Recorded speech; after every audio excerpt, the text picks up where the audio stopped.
It was a rainy night when Emma, a curious child of 10, sat cross-legged on the living room floor, absent-mindedly flicking through channels on the old television.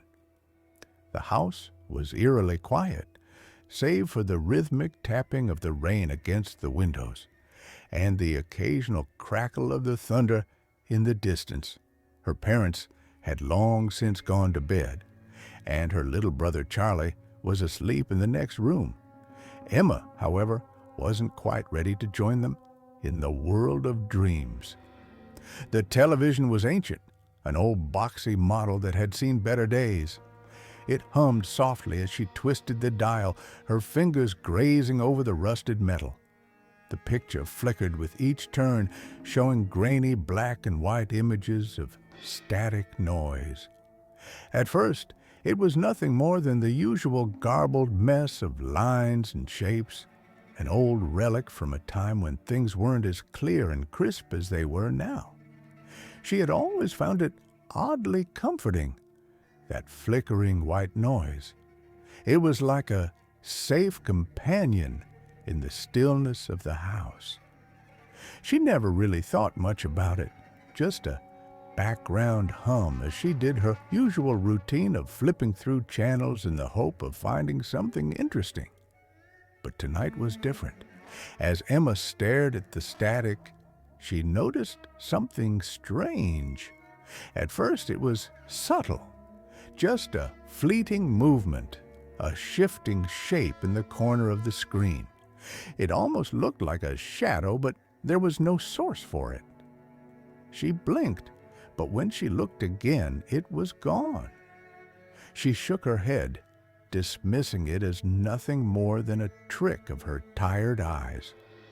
Maybe it was the shadows from the rain outside playing tricks on the screen. She returned her attention to the static, but then there it was again. This time, it wasn't just a shadow. It was something more, something darker, a figure. It was a vague silhouette, hunched over, almost as though it was crawling through the static. The shapes in the screen seemed to twist and bend unnaturally around it, like the very air itself was warping in its presence. The figure seemed to move slowly, deliberately, as if it was aware that Emma was watching. She couldn't make out any details, just a shape that moved against the flow of the static, its form constantly shifting, never quite staying still. Her heart raced. She wasn't sure if she should be frightened, but a sense of unease crept over her. What was it? It didn't look like any normal glitch or artifact that could come from an old TV. It felt wrong, like something that shouldn't be there, something that had no business appearing on the screen. Emma leaned closer, her eyes fixed on the figure as it moved further into view. For a long moment, she held her breath, her mind racing to make sense of it. The figure had no discernible features, no face, no limbs, just the shape of a person, but distorted, like a shadow that had been torn from the fabric of reality itself. She could almost feel its presence, like it was watching her, waiting for her to notice it. Suddenly, the figure stopped. It hung there, suspended in the static, unmoving. The white noise on the screen became even more intense, almost deafening in its volume. Emma's fingers twitched at the remote, but she couldn't tear her eyes away. The air around her seemed to grow colder, the hairs on the back of her neck prickling with an unspoken warning. Something wasn't right. Something in her gut told her to turn the TV off and leave the room, but her body wouldn't obey. The figure's shape started to shift again, but this time it wasn't alone. More shapes, more figures appeared from the edges of the screen, their forms blurry and indistinct, like ghosts trapped in the static. They moved in and out of the image, flickering and distorting, but always staying just within her field of vision, too close to ignore. Emma's breath came in shallow gasps as the shapes continued to grow, multiplying and crowding the screen. They seemed to be aware of her presence, just as she was aware of them. She finally found the strength to pull her gaze away from the screen, but the sense of being watched lingered in the room. Her heart hammered in her chest as she turned toward the hallway, half expecting to see a shadow looming just beyond the doorway. The house felt unnaturally still, like it was holding its breath, waiting for something.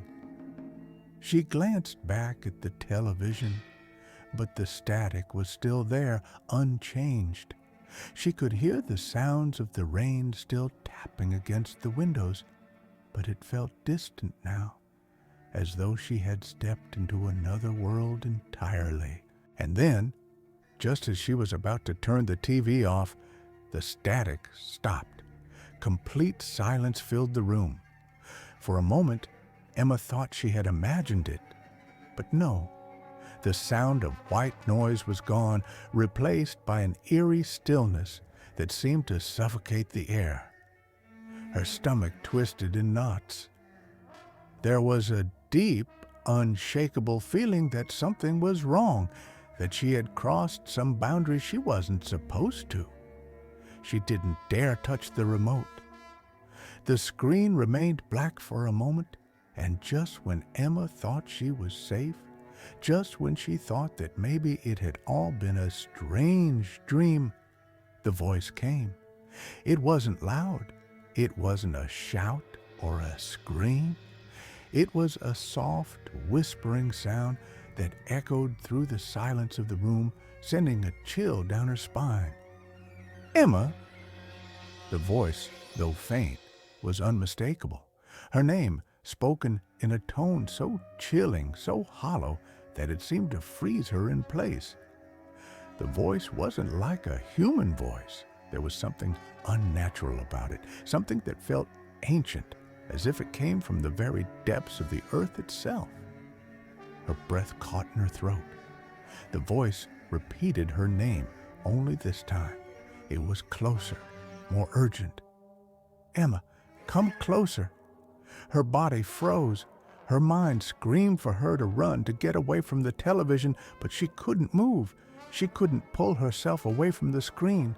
She was transfixed by it, her eyes wide, unable to look away. The voice continued to call her name, its tone growing more insistent, more desperate. And then, from the darkness of the screen, a hand slowly reached out. It wasn't a normal hand. It was long, pale, and skeletal, with fingers that seemed to stretch unnaturally far. The hand reached for her inch by inch, as though it was trying to pull her into the screen. The room seemed to pulse with a sinister energy, as if the walls themselves were closing in around her. Emma's heart raced, her pulse pounding in her ears.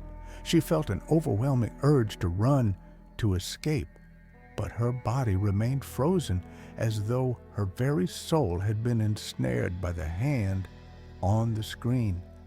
The figure in the static had been waiting for her, and now it had found her. In the dark silence of the room, only the sound of her own breathing filled the air, heavy and rapid. The figure's hand was so close now, its long fingers brushing the edge of the screen, as if trying to pull the very fabric of reality apart to reach her. And then, in the deepest, most bone-chilling whisper, the voice spoke again. "You're mine now, Emma." The hand jerked forward, and the screen went black. The days that followed were strange. Emma tried to ignore the cold, unsettling feeling that had settled over her since that night. Her eyes would dart toward the old TV whenever she entered the living room, the place where the figures had first appeared. But she refused to turn it on. She tried to act normal, play with her toys, read her books, do everything a 10-year-old girl should, but the heaviness in the air never quite left her. Each evening after dinner, Emma would sit at the kitchen table, her eyes constantly flicking toward the hallway, as if expecting something or someone to appear from the shadows. Her parents, of course, never noticed anything amiss.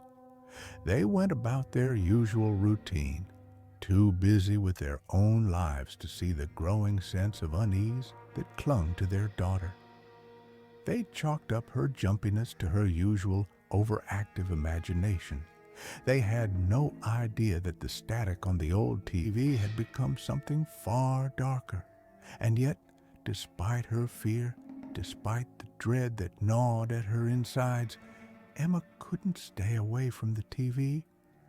The curiosity kept pulling her in, the need to understand what had happened, to make sense of the figures and the voice was too strong. Every time she walked past the living room, she felt a magnetic pull toward the screen, as though it was calling her, luring her back. It was late one night when she finally gave in. Her parents had gone to bed early, and the house was quiet again, save for the faint hum of the refrigerator in the kitchen.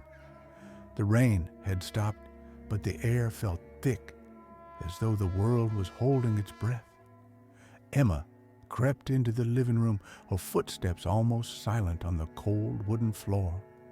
She hesitated at first, standing just beyond the doorway, staring at the TV set that sat in the corner of the room. The screen was blank, lifeless. Emma's heart pounded in her chest.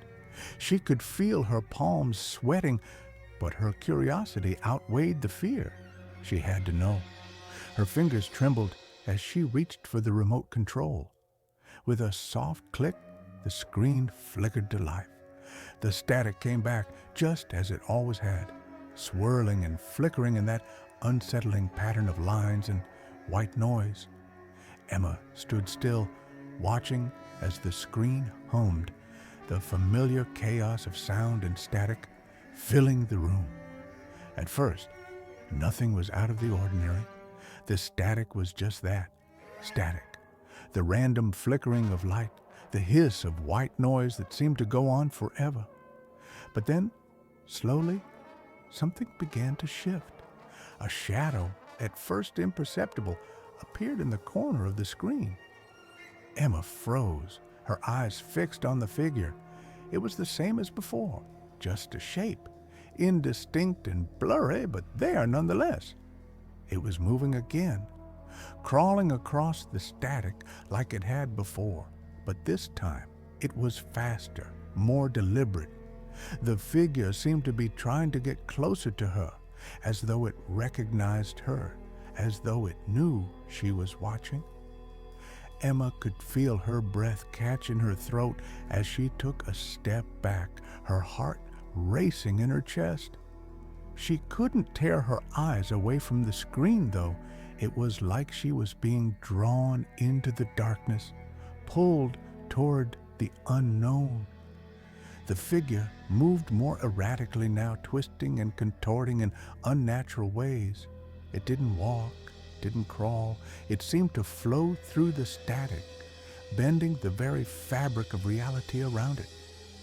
The more Emma watched, the more the screen seemed to distort, the shapes becoming more complex, more violent.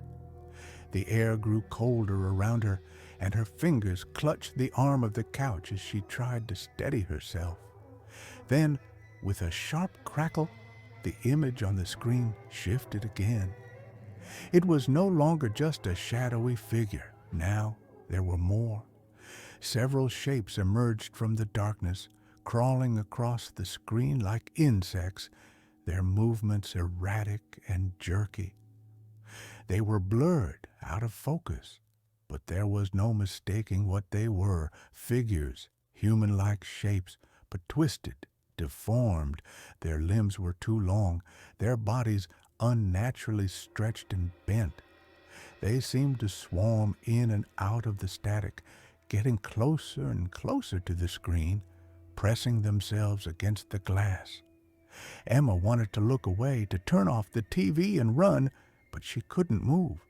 She felt paralyzed, trapped in the room with the figures. Her eyes darted around, but there was nowhere to go. The room felt smaller, the walls closing in on her as she watched the shapes writhe and crawl across the screen. She could hear a faint, rasping sound coming from the TV now, like something breathing, or perhaps like something trying to speak. She wanted to scream, but her throat was dry, her voice lost in the crushing silence of the room. The static grew louder, the figures on the screen seeming to merge together, forming something larger, something more menacing. It was as if they were feeding off her fear, growing stronger with every passing second. Suddenly, one of the figures stopped. It was no longer moving, no longer part of the chaotic swarm. Instead, it stood perfectly still, facing directly at Emma. Its eyes, if they could even be called eyes, were empty, hollow sockets that seemed to peer into her very soul. There was no face, just a smooth, featureless surface, like a mask of pure darkness. Emma felt her heart stop in her chest as the figure reached out, its hand stretching toward the screen. The fingers were long, impossibly thin, and they seemed to reach for her, trying to pull her closer. She could hear the faint whisper again, that same voice calling her name, but this time it was different. This time the voice was layered, distorted, as though it was coming from 100 different places at once. Emma.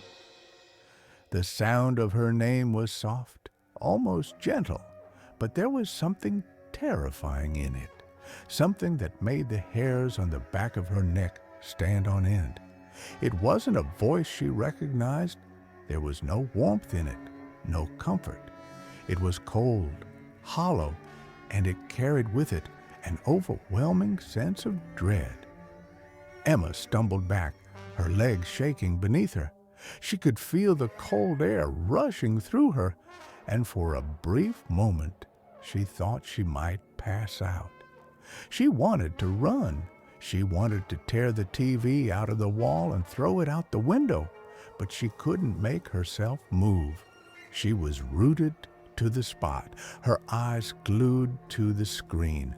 The figure on the screen was still reaching for her, its hand pressing against the glass, its fingers stretching farther and farther until they seemed to be reaching into the room itself. Emma's breath caught in her throat as the fingers passed through the screen, as though the laws of reality no longer applied. The figure's hand was coming through inch by inch, and there was nothing she could do to stop it. With a final, horrible motion, the hand reached out and grabbed Emma's wrist, pulling her toward the screen. She gasped, trying to break free, but the grip was too strong. Her body was being dragged forward, her feet slipping across the floor as the hand from the TV continued to pull her into the darkness. She screamed, but it was too late. The world around her seemed to shatter, and the room was swallowed by the blackness of the screen. The last thing she saw was the twisted face of the figure, its empty eyes locked onto hers before everything went dark. When Emma awoke, she wasn't sure where she was. The world around her was strange, unfamiliar, and suffused with an unnatural darkness. She tried to move, but her body felt heavy, as if weighed down by something unseen. A feeling of coldness clung to her, as though she had been submerged in ice. Her eyes opened slowly, her vision blurry at first, and the edges of the world seemed to ripple, as though the very air was distorting around her. The TV screen had been a portal, but Emma didn't know where it had led her. Her mind struggled to comprehend what had happened. One moment, She had been standing in the living room, staring at the twisted hand reaching out for her, and the next, this empty, dark space. The silence was oppressive, thick, and suffocating, like a shroud wrapping around her. She could no longer hear the static, the voice, or even the sound of her own breathing. It was as though sound itself had ceased to exist. For a moment, Emma felt nothing but terror. Her chest tightened, and she gasped for breath, trying to make sense of the impossible. She pushed herself up, but there was no floor beneath her, no ground to stand on. She was suspended in this place, this void, where everything was distant and disconnected, as though the world had fractured into 1,000 pieces. Her eyes searched the surrounding darkness, but there was nothing to see, nothing to grasp. She tried to call out, but her voice didn't reach her ears. It was as if her own words had been swallowed by the very air. She was alone, trapped in a place where even the concept of time felt irrelevant. And then, as if in answer to her unspoken plea, a faint light began to appear before her. It was small at first, a mere pinprick of illumination in the overwhelming blackness, but it grew slowly, steadily, until it expanded into a swirling vortex of colors, bright, swirling hues of violet, indigo, and crimson. The light shifted and twisted in strange, mesmerizing patterns, almost like the static of a TV screen, but far more vivid and vibrant. It pulsed, inviting her to move toward it. Despite herself, Emma felt a strange compulsion to approach. The colors seemed to beckon her, their beauty and chaos drawing her in. She took a tentative step forward, and the void seemed to shift beneath her, responding to her movement. The swirling light drew closer, becoming more defined, more tangible. She could feel warmth emanating from it, something familiar and comforting. And then, from the heart of the vortex, something emerged. It was a figure, dark and imposing, with elongated limbs that stretched unnaturally long. It was not human. Its shape was more of an abstraction, something between a man and a shadow, something made of pure darkness. The figure's face was a smooth, featureless mask with hollow eyes that seemed to suck in the light around them. It stood still, towering over her, yet its presence was strangely calm. Emma froze, her heart racing. She instinctively stepped back, but the figure's presence was inescapable. It moved toward her slowly, its long limbs trailing behind it like ribbons of smoke. Every step it took seemed to ripple the air around it, bending reality itself. "Emma," the voice said, soft yet commanding. It was the same voice from the TV, the one that had whispered her name in the dark, the one that had called her to the screen, but now it wasn't distorted. It was clear, smooth, and laced with a sense of power. There was no fear in it, only an eerie calmness. Emma opened her mouth to respond, but no words came. Her throat felt dry, like it had been emptied of all sound. The figure reached out a hand, its fingers elongated and smooth like polished stone, and gently touched her forehead. The world around her shifted again, and the light swirled into a new pattern, revealing a strange landscape, a vast, desolate world filled with twisted shapes and impossible geometry. There were no stars in the sky, only endless shadows that stretched toward the horizon. In the distance, Emma saw what looked like mountains, jagged and sharp, their peaks cutting into the sky like the teeth of some massive creature. "Where am I?" Emma managed to whisper, her voice barely a breath. The figure did not answer immediately. It only stood there watching her, its hollow eyes piercing into her very being. There was a long pause before it spoke again. "This is the place between," it said, its voice carrying an otherworldly echo. "A place where those who are lost are kept.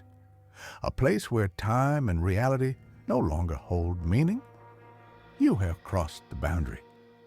Emma didn't understand. Her mind struggled to grasp the weight of its words. "The boundary?" "The boundary between your world and ours," the figure explained. "You crossed it when you stared too long at the static. You allowed the darkness to consume you, and now you belong here, in the space between." Emma felt a chill grip her heart. She looked around, trying to comprehend the strange world unfolding before her. It was like nothing she had ever seen, twisted, alien, and utterly devoid of warmth. The landscape seemed to pulse with a life of its own, the shadows shifting in ways that defied logic. "But I don't want to be here," Emma said, her voice trembling with fear. The figure's empty eyes seemed to flicker for a moment, and then it stepped closer, its presence growing more intense, more oppressive. "You cannot return, not unless you are chosen." "Chosen?" Emma repeated, her voice catching in her throat.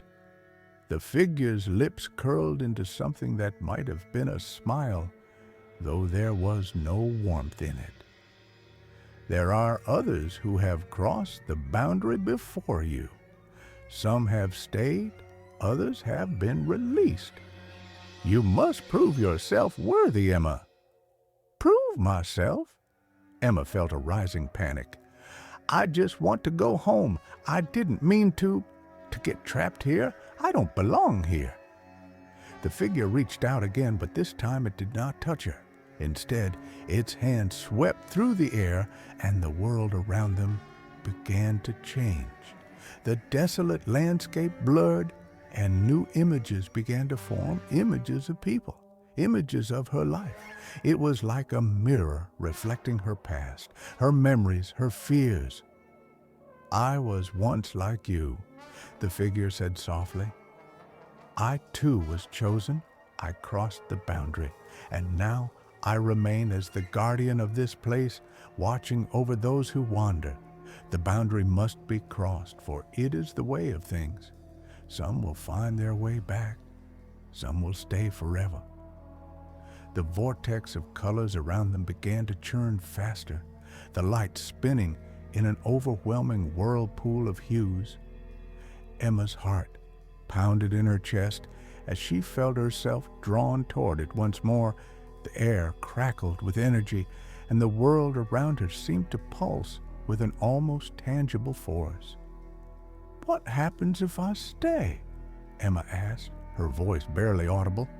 "You become part of the space between," the figure replied. "A shadow, a lost soul who lingers between worlds, a wisp of the forgotten." The thought of that, of becoming something lost, was too much for Emma to bear. She struggled, desperate to escape, to find a way back to her world. But the vortex had a power all its own, and Emma felt herself slipping toward it as though it was pulling her in like a magnet. The last thing she saw before the light consumed her was the figure standing in the dark, watching her with those hollow, empty eyes. And then everything went white.